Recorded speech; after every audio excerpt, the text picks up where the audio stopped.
Hello everyone, welcome to study with Gyan Prakash. आज के इस वीडियो में हम लोग 21 और 22 मई के करंट अफेयर्स को करेंगे डिस्कस। वीडियो बहुत ही इंपॉर्टेंट है, खासतौर से अगर आप पीसीएस और यूपी ट्रिपल एससी की परीक्षाओं की तैयारी कर रहे हैं, एसएससी आदि की तैयारी कर रहे हैं तो इसके अलावा 16, 17, 18, 19 और 20 के जो करंट अफेयर्स शेष रह गए हैं उनके वीडियोज कल तक मैं अपलोड कर दूंगा, सारे वीडियोज। तो वो भी वीडियो काफ़ी इंपॉर्टेंट रहेंगे, तो करंट अफेयर्स को आप लोग पूरा एक बार देख लीजिएगा। तो आइए शुरू करते हैं आज के इस वीडियो को। पूर्व प्रधानमंत्री राजीव गांधी की पुण्यतिथि पर राजीव गांधी किसान न्याय योजना की शुरुआत किस प्रदेश में की गई है? जैसा कि आप जानते हैं कि 21 मई 1991 ये वो तारीख थी जब राजीव गांधी की हत्या कर दी गई थी, और इसलिए 21 मई को राजीव गांधी की पुण्यतिथि होती है। और इस तिथि पर यानी कि 21 मई 2020 को राजीव गांधी किसान न्याय योजना नामक योजना शुरू की गई है। कहाँ पर? छत्तीसगढ़ में। छत्तीसगढ़ के जो सीएम हैं उनका नाम क्या है? भूपेश बघेल। भूपेश बघेल। और गवर्नर कौन है? राज्यपाल अनुसुईया उइके। ठीक है। और इसमें क्या किया जाएगा? इसमें किसानों को डायरेक्ट बेनिफिट पहुंचाने के लिए उनके खाते में 75-75 सौ रुपये, 7,500 रुपये उनके बैंक अकाउंट में डाले जाएंगे। अगला प्रश्न होगा कि पीएम ई विद्या पहल के बारे में कुछ फैक्ट हैं, इसको देखते हैं। पीएम ई विद्या पहल को 12 डीटीएच चैनलों के साथ लॉन्च किया जाएगा, और ये जो चैनल होंगे वो क्रमशः क्लास 1, क्लास 2, क्लास 3, क्लास 4 से लेकर क्लास 12 तक रहेंगे। अलग अलग क्लास के लिए अलग अलग चैनल। ये इस पहल को नाम दिया गया है पीएम ई विद्या पहल। और इस पहल की घोषणा केंद्रीय वित्त मंत्री ने कोविड-19 के आर्थिक प्रोत्साहन पैकेज के 5वें और अंतिम भाग में की है। ये भी सही है। शीर्ष 100 संस्थानों को 30 मई तक ऑनलाइन पाठ्यक्रम शुरू करने की अनुमति दी जाएगी। ये भी सही है, यानी कि सभी विकल्प यहाँ पर बिल्कुल करेक्ट हैं। नेक्स्ट है विश्व दूरसंचार व सूचना समाज दिवस। ये कब मनाया गया है? विश्व दूरसंचार व सूचना समाज दिवस तो दोस्तों ये मनाया गया अभी हाल ही में 17 मई को। और इसकी थीम क्या रही? तो world telecommunication and information society day, जो कि अभी हाल ही में सेलिब्रेट किया गया था 17 मई को 2020 के लिए, इसकी थीम रही है कनेक्ट 2030 ICTs फॉर SDGs। ठीक है, तो ये आप बिल्कुल याद रखना, थीम काफ़ी इंपॉर्टेंट होती है।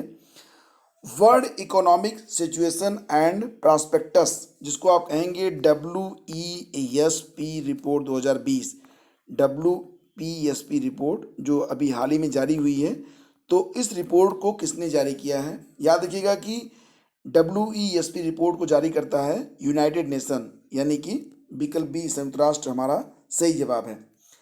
अगला प्रश्न होगा कि भारतीय सेना की कौन सी घुड़सवार सेना दुनिया में एकमात्र सेवारत घुड़सवार सेना है? यानी कि अब पूरी दुनिया में सिर्फ यही एक भारतीय टुकड़ी है सेना की, जो कि अश्वारोही टुकड़ी है, और इसको भी अब समाप्त करने के बारे में विचार किया जा रहा है। यहाँ पर घोड़ों की जगह तोप को लाने के बारे में विचार हो रहा है, बख्तरबंद। तो ये 61वीं घुड़सवार सेना है, तो ऑप्शन ए याद रखना। ठीक है, केंद्र सरकार ने इसके लिए एक योजना बनाई है, और इसमें अब घोड़ों की जगह टैंक का उपयोग किया जाएगा, और इसे नियमित बख्तरबंद रेजिमेंट बनाने की तैयारी की जा रही है। विश्व उच्च रक्तचाप दिवस अभी हाल ही में मनाया गया, तो कब मनाया गया ये आपको बताना है। विश्व उच्च रक्तचाप दिवस अभी हाल ही में मनाया गया, कब? तो दोस्तों ये भी मनाया गया था 17 मई को ही, तो ऑप्शन बी इसका सही जवाब है, ये आप याद रखना। तो अभी आपने देखा था पश्चिम बंगाल में एक तूफान आया है, उसका नाम क्या है? अम्फान। अम्फान या अम्फन जो भी। तो ये तूफान किस देश ने इसका नाम दिया है? अम्फान नाम किस देश ने दिया है? तो इसका सही जवाब होगा थाईलैंड ने ये नाम दिया है। दोस्तों इसके बारे में जो इतिहास है वो काफ़ी दिलचस्प है। दरअसल अटलांटिक क्षेत्र में तूफानों का नाम रखने का सिलसिला शुरू हो गया था 1953 से, लेकिन हिंद महासागर क्षेत्र में आने वाले 8 देशों में तूफान का नाम रखने की शुरुआत हुई है 2004 से। ठीक है, अटलांटिक क्षेत्र में 1953 से, और ये जो हिंद महासागर क्षेत्र में आते हैं 8 देश, वहाँ पर ये शुरुआत हुई है 2004 से। तो इसके लिए भारत ने पहल की थी, ये अच्छी बात है। हिंद महासागर क्षेत्र में कौन कौन से देश हैं? Bangladesh, Bharat, Maldives, Myanmar, Oman, Pakistan, Thailand और श्रीलंका। तो साल 2018 में ईरान, कतर, सऊदी अरब, UAE और यमन को भी इस लिस्ट में जोड़ा गया। कब? 2018 में। पहले केवल इतने ही देश थे। बाद में 2018 में ईरान, कतर, सऊदी अरब, यूएई और यमन को भी इस लिस्ट में जोड़ा गया। और इस बार थाईलैंड ने इस सुपर साइक्लोन को नाम दिया है अम्फान। थाई भाषा में अम्फान का मतलब होता है आकाश। 2004 में 64 तूफानों के नामों का सुझाव दिया गया था। तो 2004 में ही से लेकर अब तक अम्फन जो था ये 64वां तूफान था। यानी कि अब जो नाम दिए गए थे वो सारे तूफान जो नाम थे वो समाप्त हो गए हैं, अब कुछ नए नाम बनेंगे। तो यह इस सूची का आखिरी नाम है। इससे पहले तूफान हेलेन का नाम किसने रखा था? बांग्लादेश ने। नानुक नाम दिया था म्यांमार ने। हुदहुद का नाम ओमान ने दिया था। नीलोफर और वर्दा नाम दिया था पाकिस्तान ने। हाल ही में बंगाल की खाड़ी में जो तूफान आया था तितली, वो नाम भी पाकिस्तान ने ही दिया था। तो ये काफ़ी दिलचस्प कहानी है तूफानों के नाम रखने की। अब आप समझ गए होंगे। जम्मू और कश्मीर बैंक के नए अध्यक्ष कौन बने हैं? जम्मू और कश्मीर बैंक के नए अध्यक्ष कौन बने हैं? तो दोस्तों ये हैं R.K. छिब्बर। तो ऑप्शन बी सही जवाब है। जम्मू और कश्मीर बैंक का जो हेडक्वार्टर है वो कहाँ पर है? हेडक्वार्टर है श्रीनगर में, याद रखना। और एक बात और भी कि इसके उपाध्यक्ष HDFC के जो वरिष्ठ उपाध्यक्ष थे, नाम है इनका Zubair Iqbal.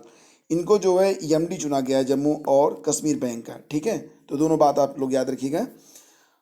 Wuhan diary dispatches from में क्वारंटाइन सिटी पुस्तक के लेखक कौन है? तो ये जो पुस्तक है एक चीनी लेखक के द्वारा लिखी गई है। सोशल मीडिया और अन्य जगहों पर जो अलग अलग लेख हैं उसको इसमें कलेक्ट किया गया है वुहान डायरी के नाम से। और इसको लिखा किसने है? ऑप्शन सी फांग फांग ने। अब फैंग फैंग पढ़े, फांग फांग पढ़े, मैं आपको दिखा देता हूँ। ये इसका कवर पेज है, आप क्या पढ़ेंगे ये आप बताइए। ठीक है, वुहान डायरी याद रखना, काफ़ी इंपॉर्टेंट है ये। और चरण पादुका अभियान किस प्रदेश में चलाया जा रहा है? तो दोस्तों चरण पादुका अभियान में जो मजदूर पैदल बिना चप्पलों के अपने घर की ओर जा रहे हैं, तो उनको जो अलग अलग जगहों पर पुलिस डिपार्टमेंट खड़ा है, तो वो लोग बुलाकर उन्हें ससम्मान एक जोड़ी चप्पल देते हैं। इसे चरण पादुका अभियान का नाम दिया गया है। और ये अभियान चलाया गया है कहाँ पर? मध्य प्रदेश में। ठीक है। अच्छा, मध्य प्रदेश के CM कौन है? आप जानते होंगे, शिवराज सिंह चौहान। और गवर्नर कौन है ये मत भूलना आप। गवर्नर कौन है? ये हैं लालजी टंडन। ठीक है। नेक्स्ट, विश्व मधुमक्खी दिवस अभी हाल ही में मनाया गया। हाल ही में मतलब कल ही मनाया गया। तो ये 20 मई को मनाया जाता है, ये याद रखना। और इसकी जो थीम है 2020 की काफ़ी इंपॉर्टेंट है, तो थीम जरूर याद रखना। ठीक है, तो इस बार की जो थीम रही थी वो क्या रही थी? तो थीम रही थी friends, be engaged. Be engaged. ठीक है। नेक्स्ट, अंतर्राष्ट्रीय संग्रहालय दिवस ये कब मनाया जाता है प्रतिवर्ष? अंतर्राष्ट्रीय संग्रहालय दिवस तो दोस्तों ये मनाया जाता है प्रतिवर्ष 18 मई को। ऑप्शन डी इसका सही जवाब है। और इस बार की जो थीम रही है 2020 की, तो वो क्या रही थी? Museums for equality, diversity and inclusion. ठीक है, म्यूजियम्स फॉर इक्वलिटी, उसके बाद है डाइवर्सिटी एंड इंक्लूजन। ठीक है, तो ये आप याद रखना। और इंटरनेशनल काउंसिल ऑफ म्यूजियम द्वारा 1977 से अंतर्राष्ट्रीय संग्रहालय दिवस को आयोजित किया जाता है। आगे बढ़ते क्वेश्चन नंबर 12 पे आते हैं। किस देश ने सामाजिक दूरी को बनाए रखने के लिए आई फील यू नामक ब्रेसलेट बनाया है, जो रेडियो सिग्नल के आधार पर सेंस करता है? जैसे कि इसमें क्या होगा, दो व्यक्तियों ने इस आई फील यू ब्रेसलेट को पहना हुआ है, तो उनके बीच में जो रेडियो सिग्नल्स होंगे, जब वो पास आएंगे तो वो इंडिकेट करेगा कि भैया पास आ रहे हैं, इतने पास नहीं आना है।